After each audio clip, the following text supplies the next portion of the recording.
नमस्कार, आप देख रहे हैं टाइम तक। मैं हूं अश्विनी सिंह। मामला यूपी के अयोध्या का है, जहां गोंडा जिले के अंतर्गत आने वाले मनकापुर से चलकर एक पैसेंजर ट्रेन अयोध्या जंक्शन पर पहुंचती है। जैसे ही ये पैसेंजर ट्रेन अयोध्या जंक्शन पर पहुंचती है तो पुलिस को, जीआरपी को सूचना दी जाती है कि एक कोच में एक महिला, खून से सनी हुई महिला अर्धनग्न अवस्था में उस कोच में मौजूद है। जानकारी मिलते ही पुलिस वहां उस बोगी में पहुंचती है। जब देखती है वहां पे तो पुलिस के भी होश फाख्ता हो जाते हैं, जब उस महिला, यानी वो पुलिस की हेड कांस्टेबल थी महिला, जो अर्धनग्न अवस्था में उस कोच में पड़ी हुई थी। इसके साथ ही उस जगह पर जितने भी सीट थी, आजू बाजू की चीज़ें दिखाई दे रही थी, उस हर जगह पर खून, लाल रंग का खून ही दिखाई दे रहा था। जब पुलिस अधिकारी उनसे पूछते हैं कि कौन है, तो वो महिला कर्राहते हुए कहती है, जैसे वो बहुत पीड़ा में हो, बहुत दर्द में थी वो, और कर्राहते हुए कहती है, कुछ तो कहती है जो पुलिस को समझ में नहीं आता। लेकिन उसकी हालत देखकर ये अंदाजा लगाया जा रहा था कि उसके साथ दरिंदगी की गई थी। इसके साथ ही उस महिला हेड कांस्टेबल के शरीर पर कई चोट के निशान दिखाई दे रहे थे। उसके सिर पर गंभीर चोटें दिखाई दे रही थी, जैसे लग रहा था किसी धारदार चाकू या हथियार से उस पर वार किए गए थे। इसके साथ ही उसके कपड़े यहाँ वहाँ दिखाई दे रहे थे, वो मौजूद थे, और सीट पर खून ही खून दिखाई दे रहा था। जिसके बाद उस महिला कांस्टेबल को जब जांच करती है पुलिस, तो पता चलता है कि वो महिला कांस्टेबल है जो अपनी ड्यूटी के लिए अयोध्या आ रही थी। जिसके बाद पुलिस वहां से उस महिला कांस्टेबल को एम्बुलेंस के जरिए मेडिकल के लिए भेज देती है अस्पताल में। जिसके बाद वहां से उसे लखनऊ रेफर कर दिया जाता है। हालांकि जब पुलिस वहां पहुंचती है तो महिला को जिस अवस्था में मिलती है महिला, वो हेड कांस्टेबल, उससे देखकर पुलिस अंदाजा लगाती है कि इसके साथ कोई दरिंदगी हुई है, कोई गलत काम हुआ है, जिसकी वजह से पूरी ही खून से वो सनी हुई मिलती है। हालांकि उसकी जांच चल रही है, वो अभी लखनऊ मेडिकल कॉलेज में एडमिट कर दिया गया है। लेकिन इसके साथ ही पुलिस से जब मीडिया वालों ने पूछा कि आखिर मामला क्या था, तो जिस पर पुलिस ने बताया है, बकायदा अपने बाइट में बताया है कि क्या हुआ था उस महिला के साथ। हालांकि वो भी अभी जांच ही कर रहे हैं। शुरुआती जांच में उन्होंने कहा कि देखकर ऐसा लगता है उसके साथ कोई दरिंदगी हुई है, जिसकी वजह से उससे गंभीर चोटें आई हैं। उसके शरीर पर कई ऐसे चोट के निशान दिखाई दे रहे हैं। उसका सिर भी गंभीर रूप से घायल है। आइए आपको सुनवाते हैं आखिर पुलिस ने क्या कहा है। 30/8 को ये संज्ञान में आया है कि सरयू एक्सप्रेस जो मानकपुर से अयोध्या आ रही थी, उसमें एक महिला मुख्य आरक्षी घायल अवस्था में मिली है। और ये सूचना मिलने पर जीआरपी अयोध्या द्वारा उन्हें हॉस्पिटल पहुंचाया गया, जहां से उन्हें लखनऊ रेफर कर दिया गया और सुसंगत धाराओं में मुकदमा पंजीकृत करके आगे वैधिक कार्रवाई की जा रही है और घटना का शीघ्र अनावरण करने के प्रयास किए जा रहे हैं। मैम, इस प्रकार की क्या पूरी घटनाएं, मतलब क्या उसमें कुछ अव्यवहारिक घटनाएं भी सामने बताई जा रही हैं? नहीं, अभी ऐसा कुछ संज्ञान में नहीं आया। घटना तो जरूर दुर्भाग्यपूर्ण है, लेकिन बाकी सब विवेचना में हम हर तरीके से उसमें प्रयासरत हैं।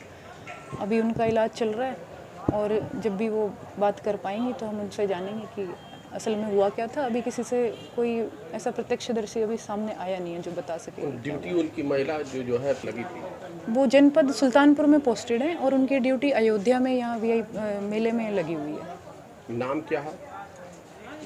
तो क्या मैम वो अयोध्या आ रही थी?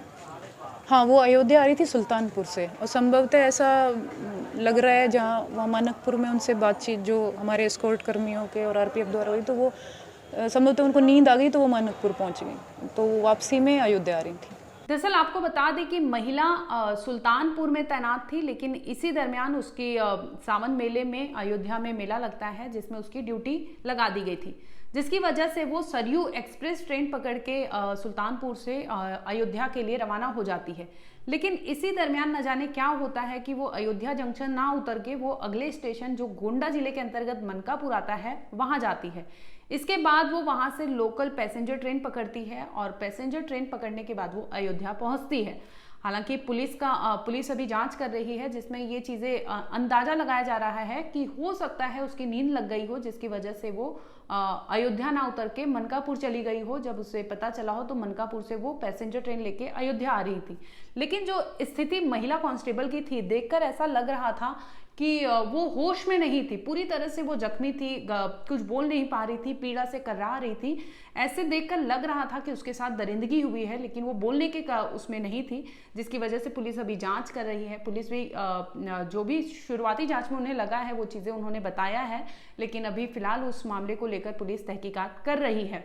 वहीं आपको बता दें कि अयोध्या में सावन का मेला लगता है, जिसमें इस महिला कांस्टेबल की तैनाती की गई थी। इसी की वजह से वो सुल्तानपुर से चलकर अयोध्या आ रही थी, लेकिन अयोध्या ना पहुंच के वो पहुंच जाती है मनकापुर। ऐसे में सवाल उठता है कि जब वो अयोध्या उतरने वाली थी तो मनकापुर चली कैसे गई। और ये भी हो सकता है उसकी नींद ना खुली हो, लेकिन अगर नींद नहीं खुलती तो वो जिस वे से बोल रही थी तो ऐसा लग रहा था वो नशे में थी। तो कहीं ना कहीं किसी ने कुछ पिला खिला तो नहीं दिया था, जिसकी वजह से वो अपना होश खो बैठी थी और उसी के चलते वो इस स्थिति में ट्रेन में मिलती है। हालांकि उस महिला कांस्टेबल को आना तो था अयोध्या में, पहुंचती भी वो अयोध्या में ही है, लेकिन जिस अवस्था में पहुंचती है उसे देखकर पुलिस समेत वहां के लोग हक्के बक्के रह जाते हैं कि आखिर एक महिला हेड कांस्टेबल के साथ इस तरह की चीज़ें कैसी हुई और किसने की होगी एक चलती ट्रेन में। इसके पहले भी हमने देखा कि एक उड़ीसा से भी खबर आई थी, जिसमें कुछ ऐसा ही मामला था कि उड़ीसा से चलती ट्रेन में उसके साथ दरिंदगी की गई थी। इसके बाद ये मामला हमने देखा जिसमें चलती ट्रेन में ये सारी चीज़ें की गई होगी, चाहे वो लूटपाट हो चाहे कुछ हो सकता है कि लूटपाट की वजह से भी उसके साथ ये चीज़ें की गई हो। लेकिन अभी प्रिलिमिनरी जांच में ये तो सामने नहीं आया है कि उसके साथ हुआ क्या था। पुलिस अभी तहकीकात कर रही है, लेकिन जिस अवस्था में महिला को देखा गया, पाया गया, उसे देखकर अंदाज़ा लगाया जा सकता है कि आखिर उसके साथ हुआ क्या होगा। फिलहाल पुलिस इस मामले की जांच कर रही है। जो भी अपडेट होगा हम आप तक ज़रूर पहुँचाएंगे।